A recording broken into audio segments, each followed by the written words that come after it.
And we should be live, even though it's going to catch up a second later. All right, guys. Hey, welcome to the horror show. I'm Cecil Laird. I'm Producer Dave. I'm Jaime Fuego. And we are here to do a live review of the special features of the brand new release, the Blu-ray. Specifically, I watched the Blu-ray release. David watched the Blu-ray release with me of Stephen King's It. We did watch the movie, and then we watched all of the special features. So we are here to review the special features. Oh, wait, where did we don't have the words on here? Hang on, I gotta put the words there. Oh, I don't think I'll be able to, so I just gotta change that thing for now. Yeah, we're here to review the special features, but first, Dave never got to talk about the movie on the channel. So, yeah. Fuego, if it's okay with you, I'm going to let Dave talk about exactly what he thought of Stephen King's It, the brand new one. I really liked it. I really liked the original. Wait, hang on. I'm sorry. Real quick, guys, if we can get some confirmation that everyone can hear Fuego, go ahead, Fuego. Can you hear me? Can you hear me now? I'm Jaime Fuego. Hello. All right, and while we're waiting for a response, we have Sam Power here, Jaime Fuego is here, Mark Pearson is here, Anthony Kulik is here, Wonder Fizz is here, patiently waiting for mine to arrive in the mail, Evil Prince is here, M.R. Stover is here, Channel Sundown Amanda is here, Maddie McCobb is here. What up, Maddie? And so everyone's here. Good to see everyone. Guys, this is awesome. There are going to be slight spoilers for the film. Because David is going to give his opinion, and then there has to be because some of these special features involve the ending and stuff like that. So Grey Wolf is here. All right, so here we go. Let's dive right in. Dave, oh, we got Cody here from Wet Paint Pictures. Dave, give your opinion on Stephen King's It, please. Sorry. Well, like I said, I really enjoyed the original, so I really enjoyed this new one. It was nice and crisp. And the special effects were amazing, and they did the story justice. And it felt like they took enough time with each of the kids to give them their sort of scary moment and motivations. They definitely seemed like every single kid had some sort of problem with his parents. I don't know. They just did a really good job of portraying it all into one single film. And I'm really glad that they split it up into two movies. Yeah. So those are my two things that I was most pleased about. So you were happy that it was all kids this time. Yeah, the cast was amazing. I could see all the adult versions of them. I don't know if that was something they intended, but like for some reason I could just... So who do you picture? I don't know actor names like that. Jessica Chastain is a very good choice for an adult Beverly. Fuego did a whole casting session. Yeah. Still want Opie's daughter, man. I want... you want Bryce Dallas Howard over Jessica Chastain? Yes, I do. No way. Yes, I do. I could see that. Full busted, man. I mean, look how skinny and everything Beverly is. I mean, you know, Bryce Dallas is, you know, a taller, lankier, kind of, you know, like skinny model sexy, and that's the way I always envisioned Beverly anyway, and she looks closer to the actress who wowed me in this film. I still think, Dave, that the two performances I thought were the best were the Beverly character and, you know, and Ben. So I thought both of those kids wowed me a lot. They were great. They were all really good, I thought. Like I said, they you know, usually with Stephen King, it takes so long to get into it that they took the time to do it. I think that was awesome. Now, what did you think about Pennywise versus Pennywise? Because I know you have watched It before, along the old one. This is the first time you saw this one. You purposely did not watch it illegally because of the quality possibility of it being bad. Yeah, I wanted to see full, you know. Yes, and I will address the special edition aspect of this soon. But yeah. So, what did you think of the new Pennywise versus the old Pennywise? He's scary. Did you really find him scary? I mean, I have a problem where I always see the actor behind the mask a little bit. So that was happening a lot, but he was still frightening, just like Tim Curry was frightening as Pennywise. So they cast it really well. Like I said, they had beautiful makeup. At certain points, it was the perfect mixture of CG and practical, and you just couldn't quite tell, but you knew it was CG. You know, like when the mouth was just getting too big. Yeah, it didn't feel mechanical like a puppet. So you know, if it was too slick, so that took you out of it. Slick, but I still enjoyed it. It's still. What did you think of the projector scene? Because that was the scene that definitely got me the most. I liked that. I liked how he was bigger. Yeah. So like King Kong-sized Pennywise is fucking scary. And they made They made that whole like idea that he took over the projector, but then didn't, and then they kicked it over. Like they did a really good job with that, and it was But like I said, I felt like most of it was predictable for my own purposes, but I still enjoyed it. Fair enough. Yeah. Well, all right, guys. Story already. I mean, it's going to be slightly predictable, right? Yeah. I mean, to a degree, but. All right, guys. Well, let me just say, let me address real quick. Yes, we are aware that there is a special edition that will be coming out. We did watch the deleted scenes for the on the special features of this. We will be talking about all of those, so we will let you guys know as we discuss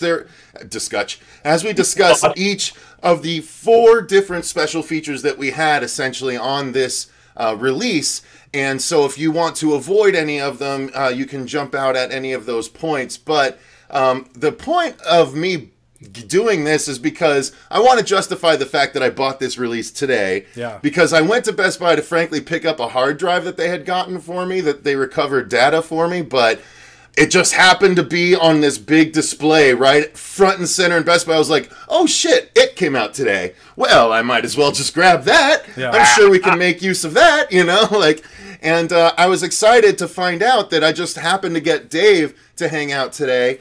And he hadn't seen it yet. I was so surprised. I was like, all right, well, we got to watch it. We got to do the special features because Producer Dave, guys, that was the other thing I wanted to mention before we launched into the special features. The reason, a lot of you may not know Producer Dave. Yeah. Because a lot of you are newer. Yeah. But Producer Dave is actually the one. All right, stop.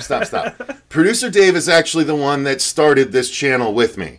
The only reason this channel happened is because Producer Dave approached me with an idea a long time ago that was not quite this, but it was close enough that then my mind ran. It's what happens a lot with Dave and I. He spouts out something, and then I'm like, you know, that's a good kernel of something. Let's do this, and this to it. Right. And that's what happened with this, and lo and behold, the horror show came about. So if it wasn't for Producer Dave, this show wouldn't be here. He's also been instrumental in every one of our short shoots, especially Sweet.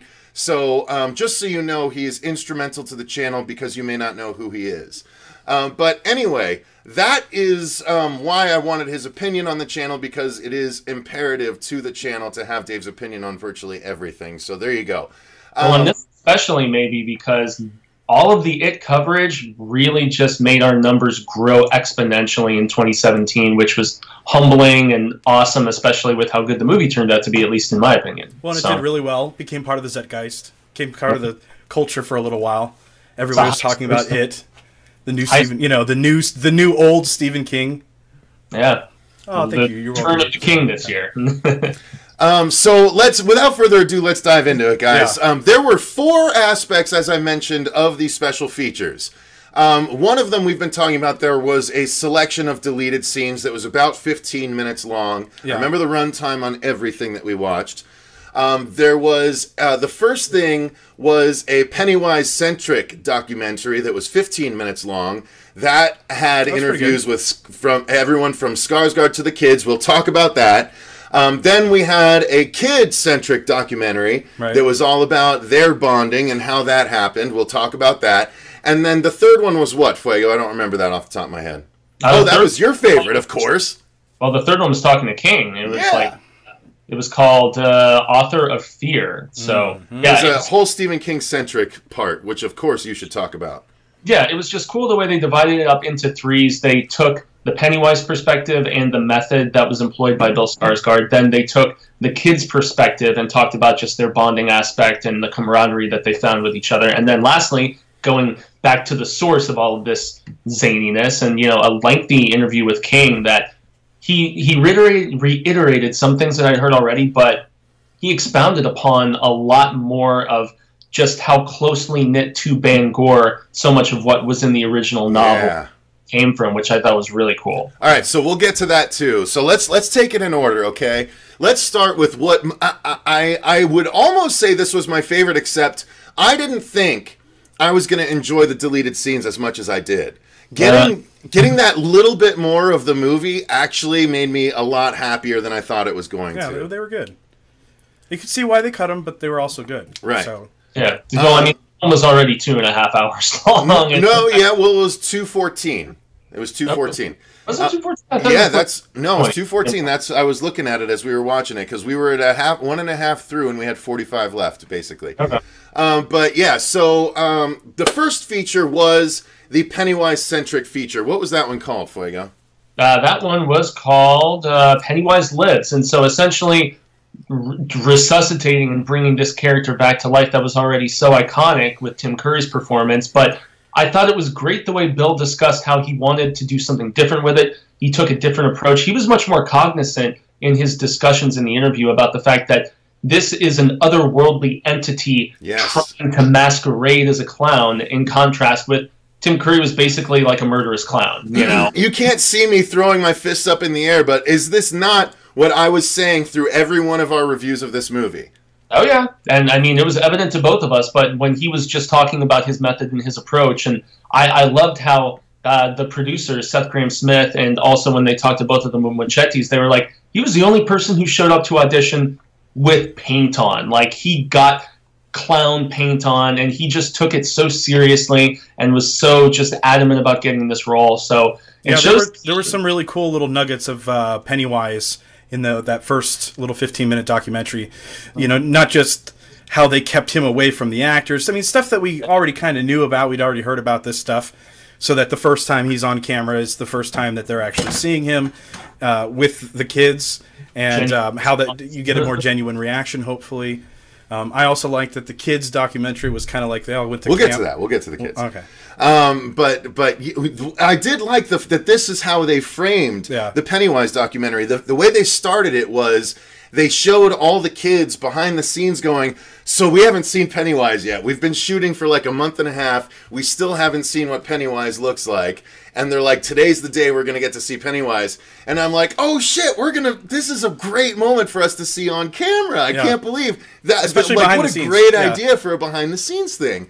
And they were all speculating, too, about what he was going to look like. They were like, I think he's going to have blue hair, and they were just all just riffing on it. Green eye and yellow eye. Yeah. Ben was like, I heard one thing. I heard he's got one green eye and one yellow eye. And it's like, oh, it's so, like, he's close. Yeah. He was close. He heard something close. But, like, that, to me, like, that's the gold. There was, honestly...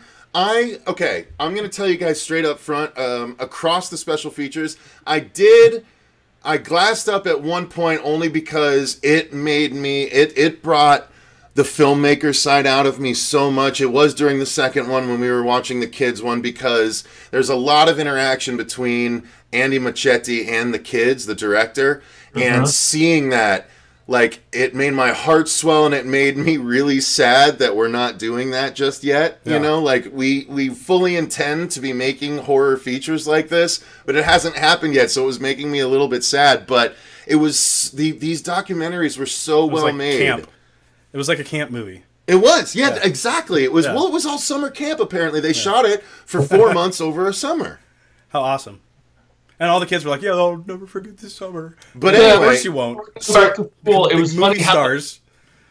And the way it paralleled, like, the summer of the kids in the book, the experience that these actors had, I thought was really rad. Yeah. No, I agree. Now, so it starts with that. They don't jump immediately into them first seeing him. They actually, like I said, they bookend it. They bookend the feature with it, so they end with them actually, after having encountered him. They don't show those exact moments, which was a little disappointing, but they do show a lot of interviews in between with Bill Skarsgård and a number of people from the set and cast talking about what it was like seeing Bill act like Pennywise, and Bill talking about how he developed it, and they all talked about how when he showed up for his audition, he was the only one that showed up in makeup, like in a version of Pennywise makeup. They didn't show us what. I was bummed that they didn't show us his audition tape. Yeah. I wish they would have. Damn. Well, maybe in the 27-year edition. The 27-year edition. Shit. That's a long wait. Maybe the director's cut in a few months. Or before the next one comes out. The super deluxe version will come out. But so go ahead, Fuego, jump in, please. Well, because they're planning to double dip just like they did with Force Awakens, and like happens so much with home releases in this point in time, because they had originally said, there's a director's cut coming. Muschietti himself mentioned it, and then lo and behold, it's not on this release, and they admit it's coming later this year, and you're just like, ah! And the interesting thing is it by 2, right? By 2. Yeah, double by 2 dip. version. I'm gonna. Here's my plan, guys. Here's how I'm gonna make this worthwhile to me. As soon as that director's cut comes out, I'm gonna go and purchase it, and then what I'm gonna do is I'm gonna give away my copy that I just purchased today to you guys. Oh, That's what's gonna happen. bam! Giveaway. 28 people watching. What'd you say, Fuego? I said that's so kind of you, sir. Well, it's something. It's so even if you, I'm sure you'll all want the director's cut as well. But hey, at least you'll get a horror show touched and viewed version of the. It might be minus the code, the digital code, because I kind of want to put it on my phone. I haven't put a movie on my phone ever, except for the very first Star Trek. But I very much want to put this on my phone so I can go to it whenever I want. But nonetheless, Dave, why don't you go ahead and give your opinion on this first documentary? I've been gushing about it. Well, like, it was a pretty standard special features, behind the scenes type thing. Standard layout, but it was highly it was presented very high quality, I thought. Oh yeah, and Peter Skarsgård? Bill Skarsgård. Yeah, he also has a brother who was on True Blood, Alexander Skarsgård. Yep. One of the things that he talked about was he had all these things that he could bring to Pennywise that he hadn't been able to use before as an actor, like things he could do with his face and his lips and kind of distort his and his eye that he could roll off, they were going to do that digitally, and he's like, oh, I could do that. Yeah, okay, wait, let's freeze right there, because this was a really funny moment. Dave was watching the movie for the first time. Yeah, it was the third time we'd seen Pennywise. No, it was the first time. Was it the first time? It was it was the third shot, but it was still the first incident. During the Georgie scene, he's watching Pennywise, he's like, is one of his eyes looking at us? And he noticed right away that one of his eyes was looking at the audience. Yeah. And then he discusses it. Bill Skarsgård talks about it, and Andy Muschietti talks about it. He's like, we were going to have to digitally do this. We were going to do this, and then it just so happened that the actor we hired could do this. Yeah. And then, it was so great because Skarsgård's sitting in his little makeup chair or whatever, the crew chair, getting interviewed, and he's like, and he just does it, and he just, points at his eye, and he does it right in front of everyone. It was so cool, man. I love that shit. Fuego, your thoughts? I also thought it was cool the way he discussed more so that isolation that Dave was mentioning, not just from the kids, but from, the crew in general. He had his little team that was around him and would, get him all done up and put his contacts in and the prosthetics and the makeup and everything. And then he would just get isolated and see in his trailer, just area, and just get into character and just get all hyped up. And it was also interesting where he talked about the fact that there wasn't really a lot of stunt double work being done. And he was talking about just how physically draining the role was for him, because he's a 6'4" dude and he is jumping around. And he was like, every scene after we got done filming, the kids would be like, Bill, are you okay? Are you okay? And he's just like, give me a minute here. Yeah. Catch my breath, okay? Yeah, because all of that shit that he did that looked like digital stuff where he'd spin really quick back and forth, he's like, I was doing that. Go ahead. Sorry, go ahead. No, I was just, physically embodying some of the silliness that he did. And so, and that's got to be taxing on somebody with a big frame anyway. So, I mean, props to him. I also really loved the fact that we saw some of the concept art that Muschietti was doing throughout of just the look he wanted for Pennywise, the sketches that they showed, and just the evolution of what they ended up doing with the makeup I thought was cool, and how they altered it and changed it. And so just seeing the fact that they were so cognizant about having a distinctively different approach to the portrayal of this character, but still maintaining that semblance of familiarity, For someone who thinks he's one of the greatest villains Stephen King has ever written, Mr. Bob Gray, I just love the hell out of that. I mean, all of the documentaries, but this one was the most of what I hadn't already heard from interviews with the kids, because the kids had done so much press where they were talking about, it was summer camp, and, we all got to be buddies for a month before we even started filming, and I guess, Cecil, that's probably a good segue into the second documentary. Well, no, I want to stick with the first for just a minute longer, if that's all right with you. Because I'm just so into the method, and because they did eventually show the kids after having interacted, and it's so funny, they showed Finn Wolfhard getting interviewed. Him and Jack seemed like they had the closest. Him and Eddie, the guy that played Eddie Spaghetti, they were they were the closest, but at one point they were being interviewed after having interacted with Pennywise for the first time, and there was a loud crash behind them, and Finn Wolfhard like jerks behind him. He's like, God, everything's scaring me right now. Like, it was really awesome. Like, you love to see that actors found it extraordinarily easy to fall into their scared roles, just based on what happened with Bill the first time they saw him in actual Pennywise makeup. Like, that's so cool to see for a movie lover. All right, so let me do a little bit of shout outs with for people before we move on. Frank Wave is here. Grey Wolf is here. Hey, Foxy Mofen Del Mama. And Machetti will be proud of this review. Jaime is here. Okay, Anthony Kulik, we already said hi to. Michael M is here. Matt Reyes. Yes, the Georgie gets his boat back scene is actually the first deleted scene they presented to us. We'll get to that. But yeah, I'm sure I missed a lot of people that jumped in here. Thank you guys all for joining us. Continuing on though, Fuego. Now let's talk about that second documentary. Go ahead, please. Yeah, this one was called The Losers Club, and it was talking about the approach that they took. The Lovers Club, yeah. The Lovers Club. That's right. Just the approach that they took with getting these kids to feel familiar and comfortable with one another and have really solid, genuine chemistry. That was one of the things that I feel like you guys know, anyone who's heard any of our reviews that we did before, I took exception with some of the alterations that they did in this film because I love the original book so much. But the one thing they nailed so perfectly was the camaraderie of the kids, and it's a testament to a casting director and obviously to the main director, especially with the way we saw how Mochetti was hands-on with these kids on set. Well, they had their little casting coach, or the acting coach that they showed, the performance coach, that could help them rehearse and get ready for scenes and stuff like that, and bond them together as a group. It's teamwork. It's all teamwork. What'd you say his name was, Fuego? Mr. Ben was what they said they were calling him in the in the documentary. But it's such a testament, guys, in my opinion, to a good team behind the film, when not only do you cast well, but you bring great performances out of these kids in the manner in which that they did. And that's what, I mean, people can make their comparisons to Stranger Things, but you know what? Stand By Me was way before Stranger Things. It was way before we know where Stranger Things drew its inspiration anyway. And so the comparisons are understandable, but you got to know where those seeds were sown initially. And I thought all the kids were great, but most notably, I thought Eddie, I thought Bev, and I thought Ben were the best. I was a little upset that I felt like Stan and Mike's characters were given a bit of a disservice, and that's one reason why a deleted scene, and I thought gave so much more resonance to his character, even though it was a brief one, and I look forward to us talking about it. So. Yes, absolutely, I agree. That's one of the 3 huge scenes I wanted to talk about from those. All right, but Dave, what did you think of the second documentary? Well, like I said, it was fun to live vicariously through the kids and their experience of making a film.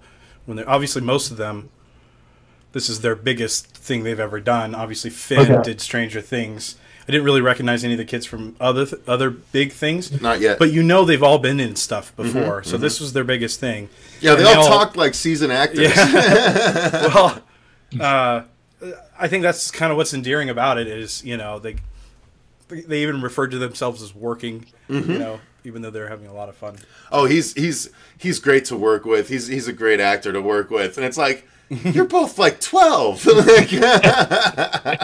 But still, you know, I can't belittle that. You know, they are professionals, and it shows. I tell you, you know, well, we'll get into it. Maybe we'll do a review kind of thing once we get to the director's cut, and I'll talk about some of the acting opinions I have. But yeah, I really enjoyed this second documentary. As I mentioned a little bit earlier, it got me a little bit misty at points because being able to put together a film, I mean, I've written 3, you know, full-length features. One of them is a kids movie that is in the lines. It's more in line with Ernest Scared Stupid than anything else. But it's one of you know, I've written 3 things. It's one of my favorite 3 things I've ever written. But I'm just kidding. And I've written, you know, more things than that. But as far as films go, I like things that investigate childhood relationships and a documentary that focused so heavily on their relationships behind their relationships, you know? Like the fact that they were actually hanging out for weeks before the actual movie so that they felt like real friends on camera, which they did. Yeah. You know, that's all really, that kind of behind the scenes work is necessary if you really want to make a credible feature, especially a credible horror movie. You don't want to have all of your friends meet for the first time they're all shooting together and they're supposed to be like inseparable. It would have been cool to know if they had been allowed or had known about it before. It was like their parents taking them to an audition and they just auditioned not knowing anything about it. Yeah. Or if they knew something about it. I think that would be interesting to know, but they didn't. Fuego? They didn't go that deep. Yeah. Well, I mean, with only 15 minutes, I'm with Dave here where I wish like some of these segments would have been a little bit longer and delved a little bit deeper. But as a whole, it just made me love these young actors and, you know, actress that much more so, you know, and I felt just that little escapism thinking back to my own childhood and stuff, which is why I love this story so much in the first place, you know, the source material, because of the fact that I had an ex-girlfriend who gave me a lot of shit for liking coming-of-age stuff and, you know, the teen movies and the kid movies and stuff. Coming-of-age? What? That's a different kind of film, sir. But no, it's something, like, I really enjoy just kind of reminiscing about just that cusp of innocence, you know, into adulthood, which King ends up talking about very intriguingly in the third documentary. And so I think it's important for us to just keep those memories close to us and try to be young at heart and not get so disillusioned and so caught up with, you know, the everyday trudge and stuff. Like, think back to when times were joyful and there was, you know, just whimsy and, you know, we didn't have every aspect of responsibility and, you know, we probably thought of our friends as, like, the absolute most important thing, more so than a job, more so than, you know, what the hell you're going to wear to work to just, I don't know, get the interest of some chick you like or something. I don't know. I mean, there's something to that time in your life that is so endearing to me, and that's why I love it so much. So. Absolutely. So I'm going to address the third Dill who just came in. He says, I came in late. Is there a sweet talk on the Blu-ray? Just to catch everyone up that might have joined late, we've reviewed the first 2 of 4 special features sections. And yes, there are 3 straight-up documentaries on the Blu-ray or DVD, and all 3 are really great, in my opinion. I love them all. There's 15 minutes, 13 minutes, 13 minutes, I think, is how it goes, and then 15 minutes of deleted scenes, which we'll get to very soon. But third is Fuego. I think this one should be all you. You tell everyone about this third documentary. I think I was very tempted to have you make it its own Hail to Stephen King episode, but it's not long enough, unfortunately, or else I would love to. This is kind of an impromptu Hail to Stephen King live in a lot of ways, you know, live remote. True. But yeah, it's called. Hey, it's on a Tuesday, so it works. I know, on a Tuesday. So it's called Author of Fear, and it's a brand new sit-down discussion with King. Some clips from this had already been floating around online, so I'd seen like 2 minutes here and like another minute and a half response there. But it's very cool to have him discuss at length, once again, now that he's 70 years old, the inspiration behind this. And he talks about how, you know, I was 30 when I wrote it, and I just wanted to just tear into the world and, you know, just bite down and, you know, make the biggest, most epic thing. And he was tapping into his own childhood. I actually had no idea that there were so many personal experiences that he mentions in this little short doc that he put into the storytelling, whether it's him writing the love letters as a kid to a girl who didn't like him. I can relate to that, you know, the whole Ben to the, you know, Beverly thing. Also the fact that he would go play in a Barrens type area where there's like shit water and, you know, they're just playing around in it and there's trash and all kinds of horrible potential diseases and whatnot, and how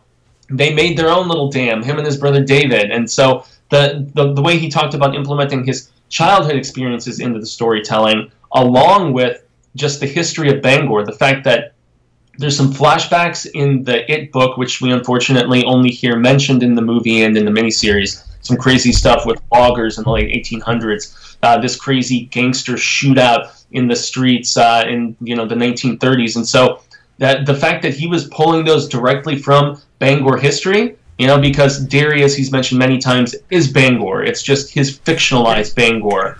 And it was just much more added interesting insight to the process for King, and you can tell that as he's become older, he thinks about it maybe a little bit differently, but not in a bad way. He just kind of has more perspective. And I mean, God, if you guys haven't read Stephen King's It, I know it's a massive, monumental undertaking at like 1,000 pages, over 1,000 pages, if I remember correctly. But if you enjoy this universe and this world that King has built in Derry, you really owe it to yourself to either get the audiobook or to just trudge through that novel, because it will, like, we're talking there's a director's cut coming at one point about Derry history. If you read the book, you will get so much more that they just scratched the surface on in this film and in the miniseries. So, I mean, great talk with King. What did you guys think?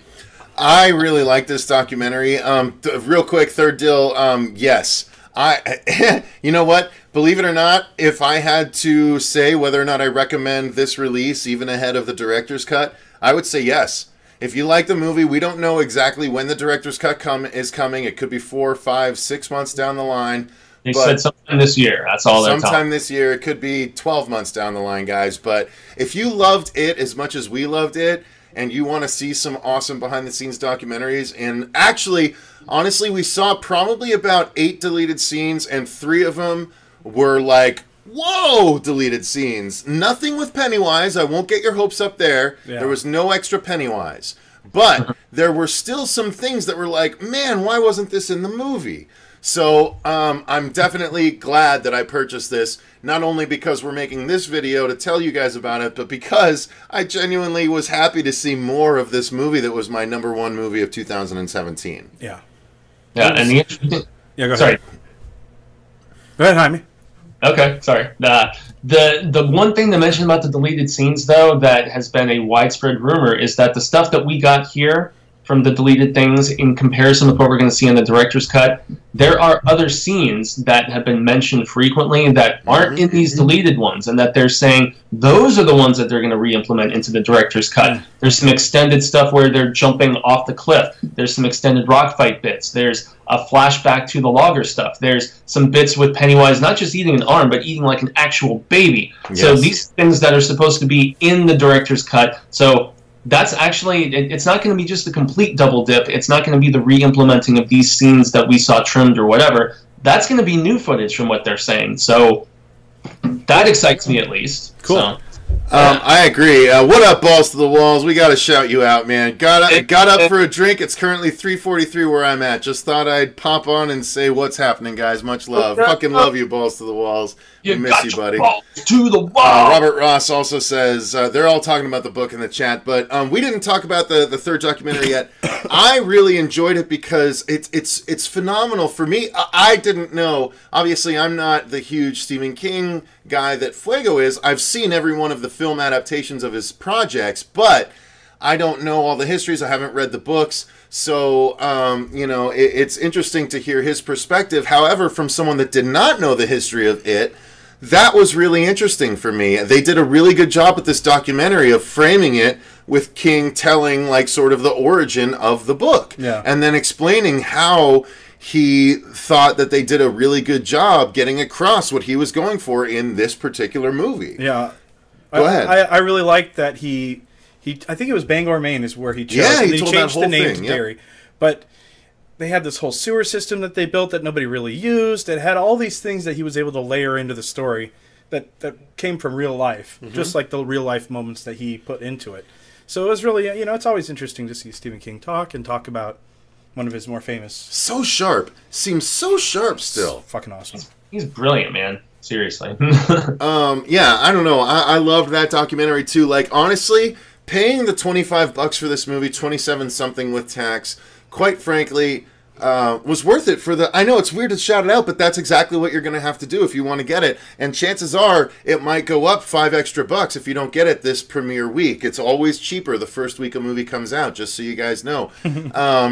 Trust me, I know from buying DVDs for a long time.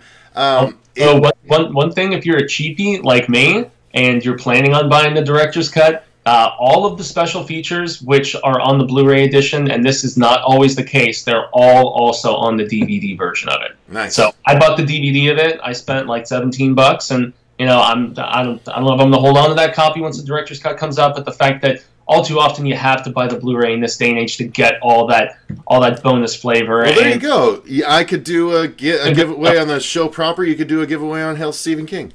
Yes.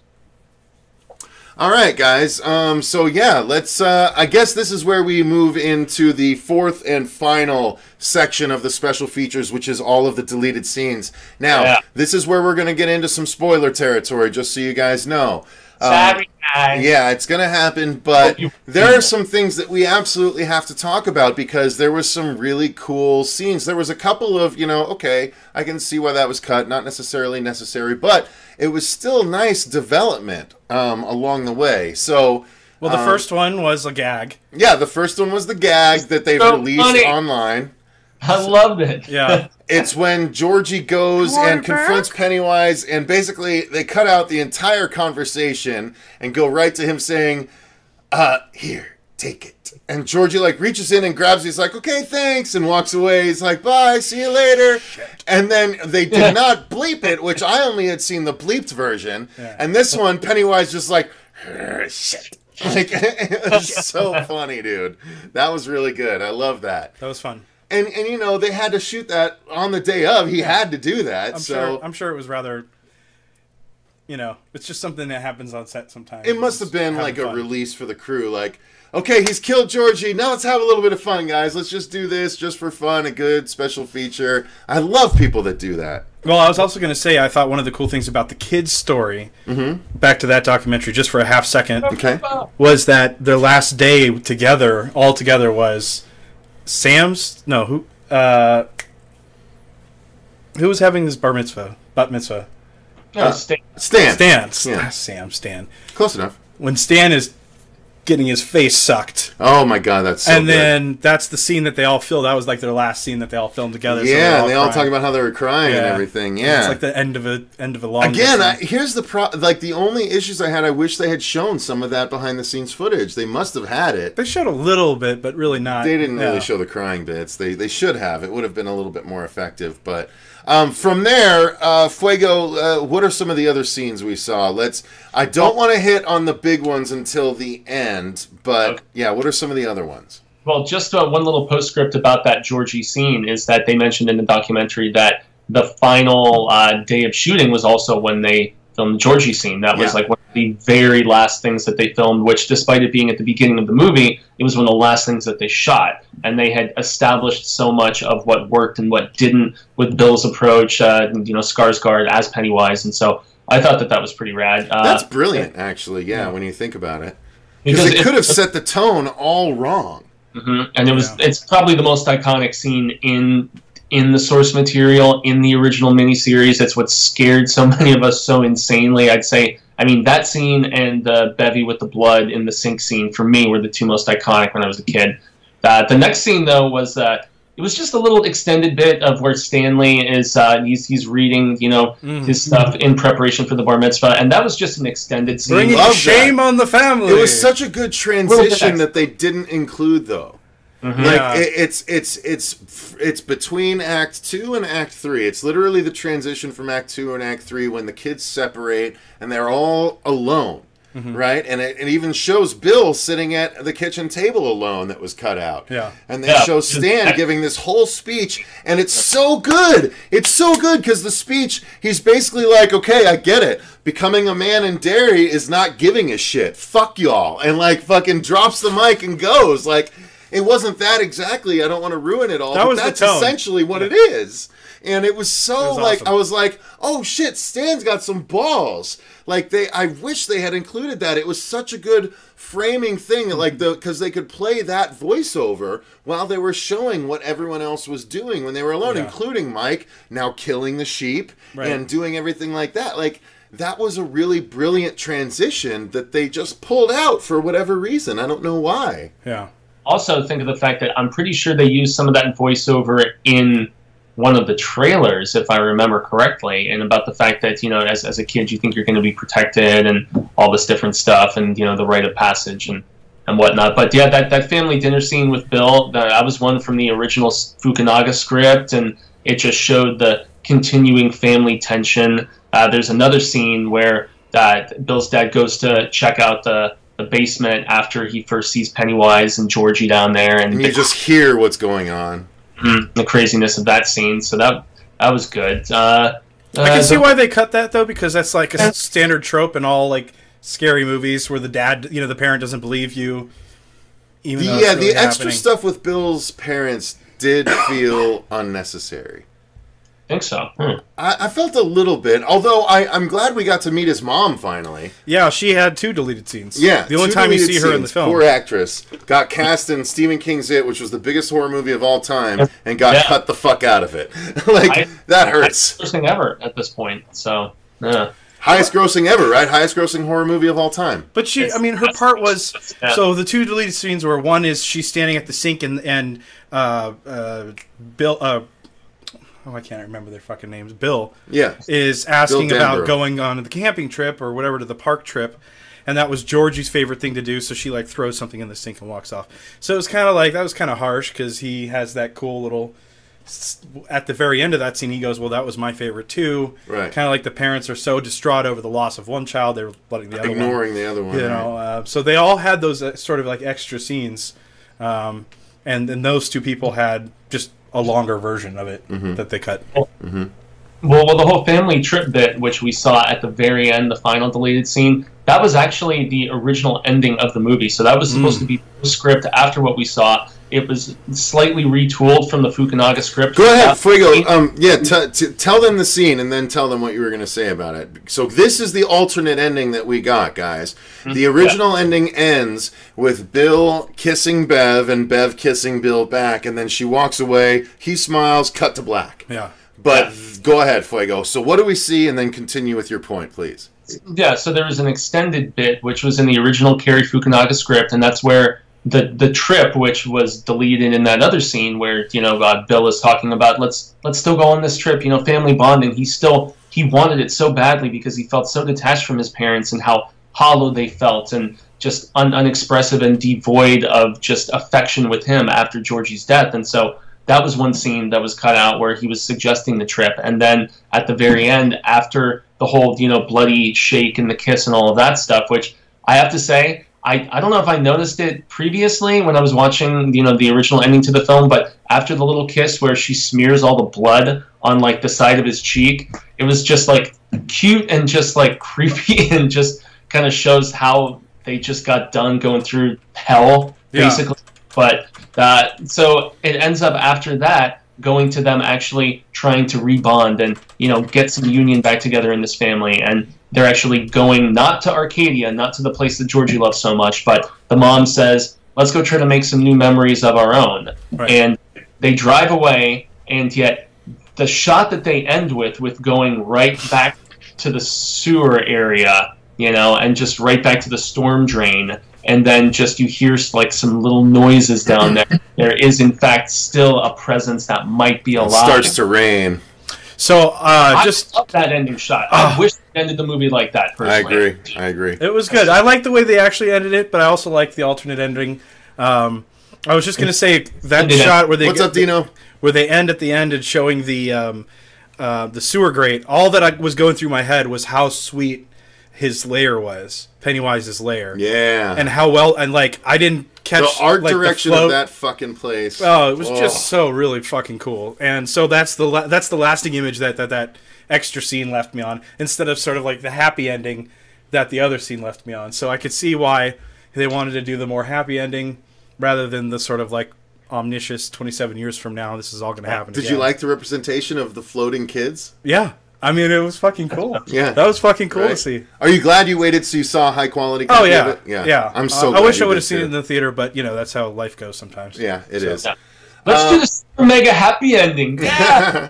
Now, there was another deleted scene that when it happened, when we watched it and it did its reveal, I was like, holy shit, what the hell is that? Like, whoa. That was huge. Are you wondering if little Billy was a psycho or man, was Henry Bowers really crazy? Fucking yes. Fuego, what happened?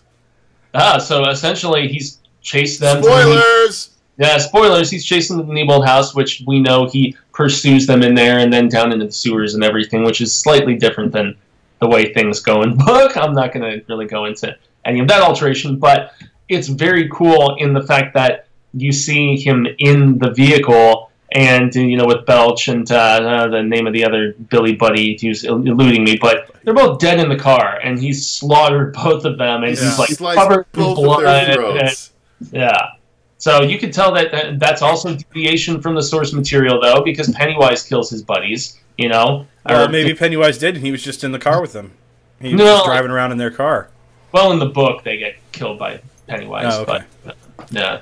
I thought that was awesome. Yeah, it showed a much more sinister side to Bowers than he already had. I mean, this Bowers may be even more twisted than the one in either of the two versions because of that scene alone.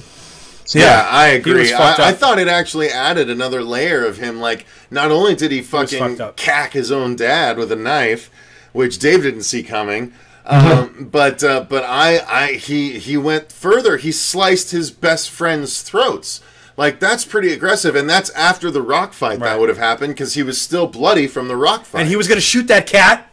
Fuck that guy. Yeah, he was an asshole. But yeah, he fucking slit his best friend's throats, like his remaining friends' throats. That was crazy. But that was awesome. They should have kept it in. I hope that, and I hope that the bat mitzvah reading is, or the bar mitzvah speech is back in the movie when we get the director's cut.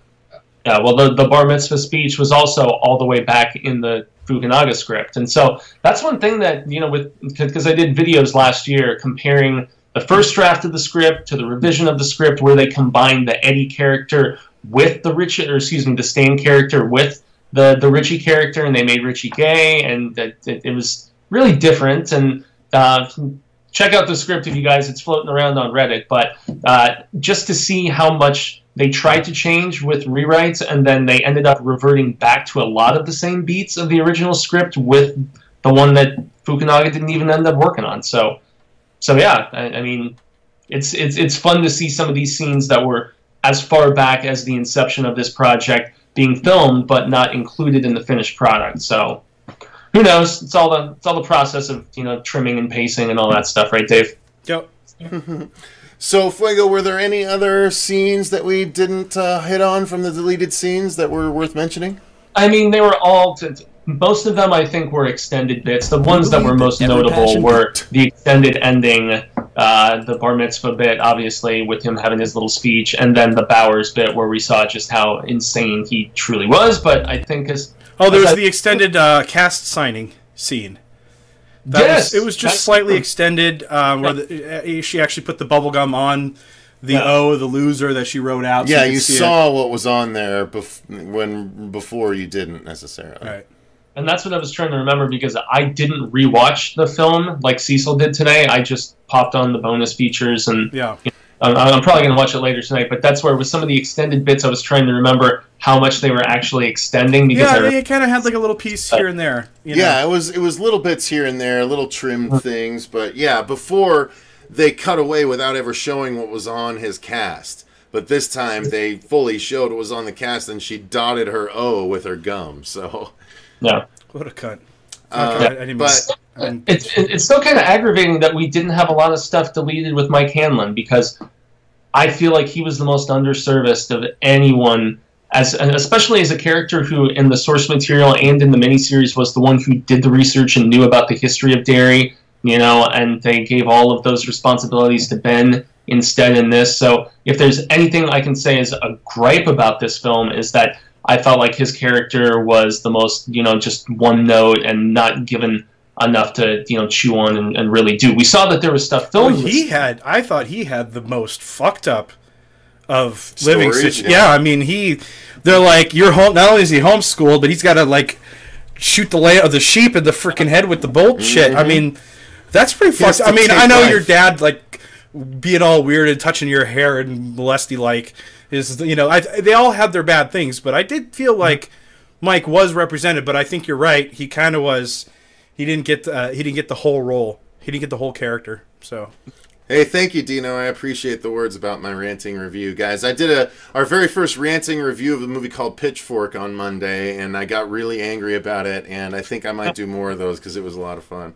I saw people comparing you to Angry Joe, and it made me laugh. Hey, he's an influence. You can't help it. Sometimes you just got to cut loose on shit, you know? So yeah, you know what, guys? This what up, Andrew? You joined at the very end. So yeah. Guys, this I'm glad I purchased the Blu-ray, mainly because A, I got this video out of it, B, we got to see all of the special features and the deleted scenes, and C, I'm going to be able to give it to you guys once the deleted or once the director's cut comes out. So it's a win-win-win-win-win all around. So I appreciate you guys for sticking with us and watching this. If you're watching it later, let us know in the comments down below if you're interested in picking this up for the special features, or if you're not as interested based on the documentaries we talked about. Again, there were 3 documentaries and 15 minutes worth of deleted scenes, including the gag scene that's been released online. I personally am glad I purchased the Blu-ray. Dave, what were your overall thoughts on everything? Well, first of all, the film was really, really well crafted.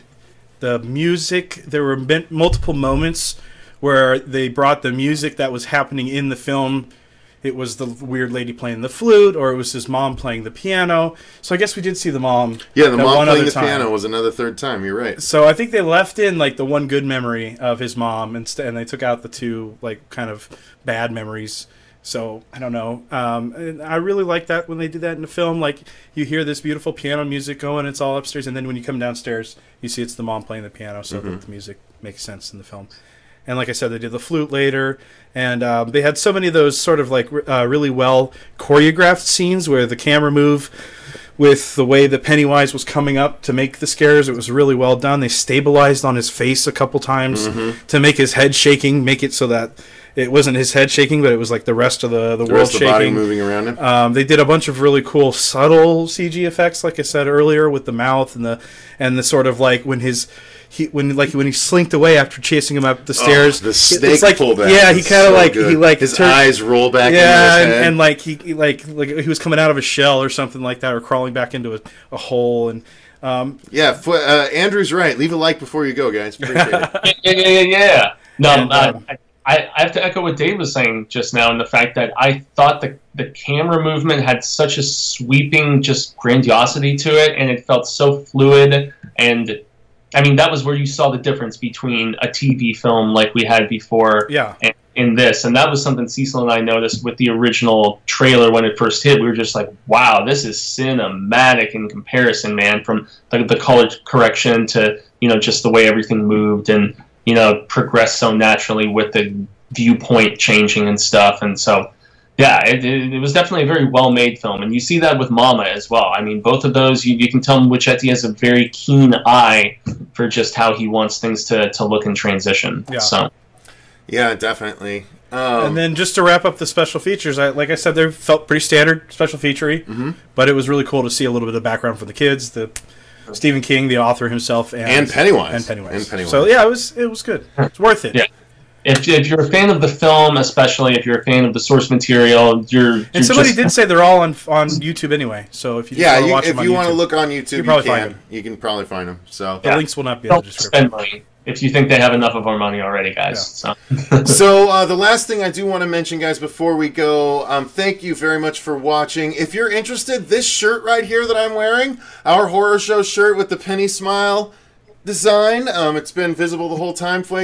You haven't seen it, but it's been there the whole time. If you're interested, there's a link in the description box. Just a couple shekels. That you can click for merch store. You can get your own version of this. You can do it on the white shirt. You can do it on a black shirt. We do have 2 different designs, one for a light shirt, one for a dark shirt. Make sure you click on the one you want, but either way, you'll get a really cool Pennywise smile with our horror show logo. And you can support us by doing so. So thank you guys very much for watching. I appreciate you all. We've extended Stephen King's It coverage for a while. Fuego, believe it or not. We milked the hell out of this. Yeah. We got an insert in the Blu-ray. It is dairy. It is dairy. Another VR experience, though. The Escape Neibold House or Escape Pennywise VR experience. We have another VR experience that we will be doing and presenting to you guys down the line along Stephen King's It, as well as, of course, a director's cut Blu-ray review, which we'll do down the line too. So that last VR did fucking gangbusters, man. Over 30,000 views. All right. Well, thank you guys again for watching. Until next time, I've been Cecil Laird. And I'm Producer Dave. Gracias, haben Jaime. Fuego! And remember, Stay scared. Stay scared. Stay scared.